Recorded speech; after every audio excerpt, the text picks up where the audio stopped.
Hey guys, hey, this is Ted Jr. again, down in Miami. Hey, we just had a great day of hanging out at the pool and doing some stuff tomorrow, getting ready to go doing some jet skiing, some other things on the beach tomorrow. But we had a dinner here down in South Beach, having a good time on this afternoon here. And hey man, Fontainebleau is a great hotel. And like I said, for those of you guys who don't think money is in this country, you can pan over that baby right there. Look at that thing right there. Now, is that sweet or is that not sweet right there? Lord have mercy. I think that's the Phantom, and I think that's a Ghost right there, and I believe that's a white Phantom over there. Ooh, Lord have mercy. Ooh, look at that big Benz right there too. So, well, folks, a couple of people called me yesterday, or a couple of people shot me an email, and they said, Ted, man, what are you talking about? You one of the most competitive people in the world when it comes to sports. You know you love sports. Look, guys, ladies and gentlemen out here who's following me on my channel and all this stuff, let's get a couple of things straight. Let's go over what we went over yesterday. One, I said, you're gonna have to like rich people. Like I said, that's true. You're gonna have to find somebody that is wealthy, that wants to mentor you. Number two, you're gonna truly have to love to sell something. You have to have some passion about selling a service or a product or an idea that you come up with. Number three, quit thinking that rich people are so special. I gave you the stats yesterday on wealthy people going to college, on billionaires and that type of thing. Number four, I did say you don't spend enough time learning your craft, okay? You saw what I put on there yesterday about Steph Curry. He takes, every day in the off season, he takes 500 shots. He makes 500 three-point shots. Okay, after practice in the off season is what he does, and he does not leave the gym until he makes 500 shots. Matter of fact, I heard on ESPN the other day he made 77 three-point shots in a row after practice, and this was after they had just won the NBA Finals. Okay, they had just swept the Cavs. He was back at practice and he made 77 three-point shots in a row. Now, I love sports. Some people say, man, but you don't like sports no more. People aren't supposed to like sports no more. No, listen, I'm a huge Lakers fan. I am a huge Dallas Cowboys fan. Sorry, people, I'm just a Dallas Cowboys fan. Grew up with them ever since in the 70s. Okay, Roger Staubach and all those guys back in the day. Those of you who personally know me, I am a huge Florida State Seminole. I bleed garnet and gold, okay? Now listen, I love all that stuff. I love recruiting. Nobody is a bigger college football fan than me. I love college football, okay? And the lifeblood of college football is recruiting. But one thing I don't do, what I see a lot of these people doing, man, they have their cell phones around on 24/7, looking to see these 17, 18-year-old kids, where they're going to commit and all that kind of stuff. Look, I don't do that stuff on my phone. I follow that stuff on the weekends, Saturdays and Sunday when I have time, or late at night. Late at night, I might log on after I'm done working and then doing everything I need to do. Then I'll log on. I'll see who Florida State landed today. What five-star recruit just committed. But I'm not interested in that stuff during the day when I got to work. That's all I'm trying to say. You can love sports and be passionate about sports, but is it consuming and taking time away from you building your business? That's all I meant to say. Now, going on to number 6, okay? Going on to number 6. Here's the 6th reason people don't become rich and they don't become successful. You worry too much about what people think about you. Now, a lot of people have come to my dad. When my dad signed his contract with Lincoln Heritage back in 89, I believe it was, 90 and 91, a lot of people said, Ted, man, you sell term insurance and universal life insurance, and man, you put on a shirt and tie, and you sell to upscale people. Why do you want to sell that little final expense stuff? That's beneath you. Do you think my dad cared what people thought? Okay, he saw the opportunity, he saw the vision, and he saw the money, and he saw what the agency could become in final expense. He didn't worry about other people's opinion. Now, too many of you out here, you worry about what people's opinions think about you. You worry about the wrong people, what the wrong people are thinking about you. You take advice from the wrong people. And what do I mean by the wrong people? Okay, if you want to buy a $500,000 house, okay? Well, probably what you should do is talk to somebody who lives in a $500,000 house, talk to other people who wants to buy a $500,000 house. If you taking advice from the man who lives in a $150,000 house and who has no desire to get a $500,000 house, that's what I mean. You're making a mistake. You worry about and you take advice from the wrong people in your life, okay? Now, number 7, okay? You worry too little about what the right people in your life think about you. Who are the right people? The right people are those managers trying to get you to come to those sales meetings. The right people is that agent who wants to keep you out in the field all day for a whole week. Who's the right people? The right people who want to sit down and go over presentations with you over and over and over and over again. Those are the people that you should be concerned about. You should be concerned about, and you should worry about the people who you want to emulate, the people who have what you want. You should value their opinion. Again, you know, if a guy is driving a McLaren, okay? If a guy is driving a McLaren, if you want a McLaren, okay, you need to follow the guy who has a McLaren, okay? You need to if he wants to mentor you, you should care and value his opinions about what he thinks about you. Not the people who have no interest in taking your life to the next level. There's so many of us, you know, we got so many managers and people at UBI.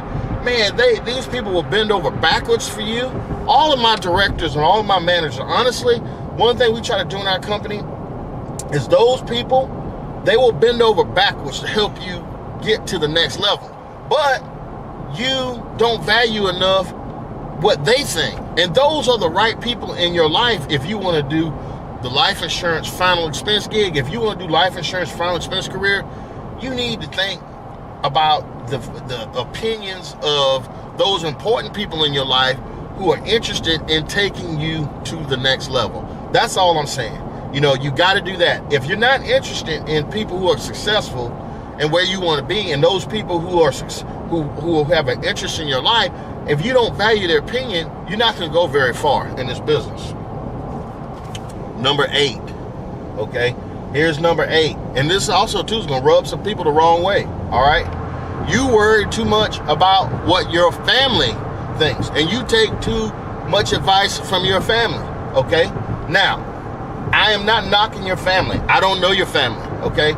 I'm sure your mom and your dad, your husband and your wife, they love you. Your mom and dad did an incredible job of raising you, okay? Not everybody came from a perfect family. I'm sure your family loves you, and the majority of people are good people in this country. But I will say this to you, and people, I know I have an advantage of who my dad is, and I know some other people who are second generation in insurance, and you know, and they're just killing it in this business, okay? But here's what I'm telling you. Your family is there to help you make good moral judgments, okay? Your family, if your family knows nothing about the life insurance business, if your family knows nothing about leads, if your family knows nothing how you get paid in the insurance business, if your family knows nothing how you get paid in real estate, if your family doesn't know anything of how to run a multi-million-dollar business, why are you taking advice from them? Let me give you a great example. My little boy, okay, and I've said this before, my little boy, maybe he's going to have this God-gifted talent that he's going to be able to hit a baseball, okay? Well, if my son is able to, hit that 90-mile-an-hour fastball every single time, curveball, fastball, sinker, slider, whatever it can be, whatever it is, you know, he just smacks the ball all over the baseball field. Who am I as Ted Wilson to say, you know what, son, I'm going to take you to the next level, to the major leagues. I'm going to show you how to get to the major leagues. You know what, folks? I've never played high school baseball. I've never played college baseball. What do I know about getting my son to the major leagues? It's the same thing with my daughter. If my daughter, let's say my daughter has a God-given gift of hitting the ball like Venus Williams or Serena Williams, okay? I know nothing about tennis. Not a doggone thing about tennis. You know, if they were to try to follow me, hitting a baseball or doing something on the tennis court, they're going to probably be sitting right back in Sumter, South Carolina. They're going to fail because I don't know I don't know how to teach them how to play those sports. What I would do, I would get them the best professional coaching, the best high school coaching, and the best professional coaches I could to help develop their talent and squeeze out every drop of their God-given potential. Now, business is the same way with your family. You know, if your husband, if your wife, your mom or dad, or your brother or sister, if somebody has never run a multi-million-dollar business, if they've never been in the insurance business before, why are you taking advice from them? You take advice from your family when you're trying to avoid an obvious train wreck. If somebody comes to you and say, hey, you know what, to start up in this business, I'm gonna need $15,000 from you. I'm gonna need all your checking account numbers. Sign this over to me, sign that over. Okay, that's when your family steps in and say, wait a minute, what are you doing? But when we're talking about running a legitimate business, okay, and you've seen somebody successfully over and over, they've been around in the business for several years, why are you taking advice from your family and not that person who's been and who knows how to run a business? Okay, number 9. Here's number 9. And many of you are gonna not like this either, but this is the truth. Here's number 9. Number 9 is you are, and many people are, a professional excuse maker. I used to be one, okay? I used to be an excuse maker. Oh, why I can't do this, why I can't do that. Okay, listen, you got to clear your mind of all that negative crap, okay? You got to clear your mind and stop making excuses. I'm gonna give you some of my favorite ones that I hear.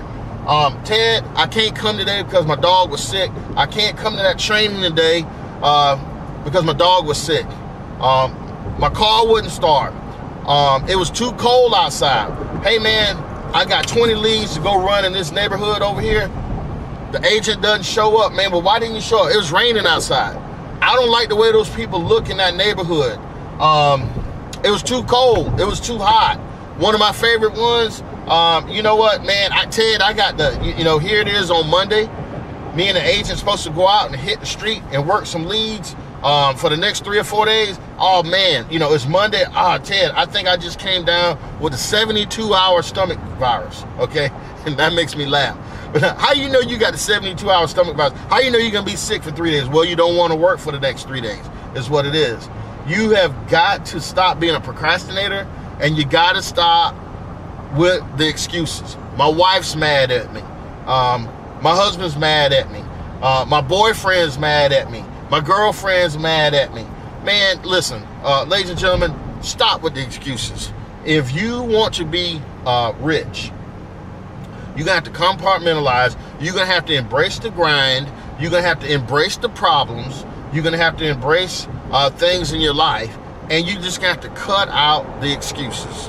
Stop with the excuses. When it's time to go to work, when it's time to go train, when it's time to go learn how to do the business, you need to just go and do it. Now, again, we talk about sports and athletics and all that kind of stuff. Oh, another one of my favorite ones, guys, is, oh my God, Ted, man, do I have to come to that training? LeBron's on tonight. Man, it's the NBA Finals. Or man, it's something's on TV. It's a bowl game. Alabama's playing. Listen, guys, listen. All these people that you're running behind and making these excuses. Now, remember, I know Florida State's got their money. Okay, Florida State University got their money. Florida State University football team is gonna be fine.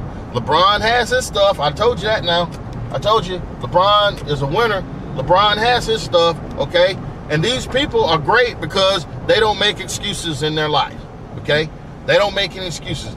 It's do or don't do, okay? And they do it. Now, number 10, here's the last one. Here's the last one. And you might not like this one either, but it's honest to God's truth, okay? Your attitude sucks, okay? Whatever and I've seen people go from insurance to real estate to this business to this sales job to that sales job, and they fail at everything, okay? And they fail at life insurance. They fail at final expense. They fail at this company, this company, this company, this company. That's you. It's not really the company. Yeah, there's some bad companies. There's some bad outfits or whatever. But really, if you've been to 10 places and 10 different businesses and you can't succeed, you need an attitude check, okay? There's nothing worse than a person with a bad attitude, okay? One thing, in sales, again, what I told you about sales, See, people really don't buy products, they buy you. And people can tell when you have a bad attitude, okay? And you're just trying to pitch something off on them. Not only if you have a bad attitude about life, but you know, in sales, you can't be a manager and you can't grow a business because nobody wants to work with you if you got a bad attitude about everything. This ain't right. That ain't right. You know, my circumstance ain't right. And you're complaining about family. You're complaining, you're making all those excuses like I just told you. Listen, there's somebody somewhere that's your same ethnicity, your same size, your same hair color, your same eye color, the same family problems. They came from the same background. They came from the same neighborhood. And they have the same problems that you have. But those people are successful and they're making bank simply because of their attitude. Now, I'll say this before I end it, and some of you might not like this either, but it's true. Have you ever, hey guys, you know this is true out here. Have you ever seen it? When I was younger, and when I was in my 20s, you know, mid-20s or something, man, you know, you would see a gorgeous woman with a fella not so attractive. I don't want to call anybody ugly. Ain't none of God's children ugly. But let's just say you have a gorgeous supermodel woman, and she's with a very, very, very, very, you might want to say, well, less than attractive fella, okay? How does that happen? You ask yourself, you know, guys, we get around the water cooler, man, how in the world did he get her? And wow, how in the world did that happen? How did he get her, man? You know how he got her? He's got a great attitude about himself and about life. People will follow you. People will buy from you. People will want to be associated with you if you have a positive attitude about yourself and you have a positive attitude about everything in life and you don't look at everything down and out. Now, you know what? You can be a guy that's wearing an $800 to $1,200 suit and you can be a total jerk with a bad attitude. And here's a guy, he comes in, okay, with a $300 or $400 suit. He's going to get that girl. You're not. Okay, you can have a pocket full of money and have a bad attitude, but somebody come along with a great attitude, people follow and buy from people with great attitudes about life. So here's a good thing. Let me say about all this, and I'm not being negative on anybody. If you have any of these 10 traits in your life, you know what? You won't become successful and you won't become rich, but here's the good news. If you have any of those 10 traits, you can get rid of all of them today. And you can get rid of them one by one today or tomorrow whenever you decide to change. So that's what I want to say to insurance agents. That's what I want to say to final expense agents. That's what I want to say to anybody who's in business. If you have any of those 10 traits in your life, you are not going to be rich. You're not going to be successful. Believe me. You want to get rid of all that stuff that I said. You know, you want to stop the cab driving. You want to stop feeling guilty for everybody. You want to focus on you. You want to be the best person that you can be. You want to know everything about your craft. You want to have a great attitude. I don't care if nobody bought anything from you all week. You know what? There's still next week and there's still tomorrow. You know how many times agents will go out all week, they don't sell anything. Next week, they'll go out, they'll write $10,000 in sales only because they had a little slight attitude adjustment. So that's what I want to say to you guys. Hey, we're having a great time down here in Miami. If any of you want to get with me personally, you know my phone number, 866-611-3945. Just check us out on the website. We'll be back in town next week, and I look forward to seeing you guys and having one heck of a July. And we just want to say God bless you. Thank you from the Wilson family. Love you out there, UBI family, and we'll be seeing you guys soon. God bless you. Take care. Bye-bye.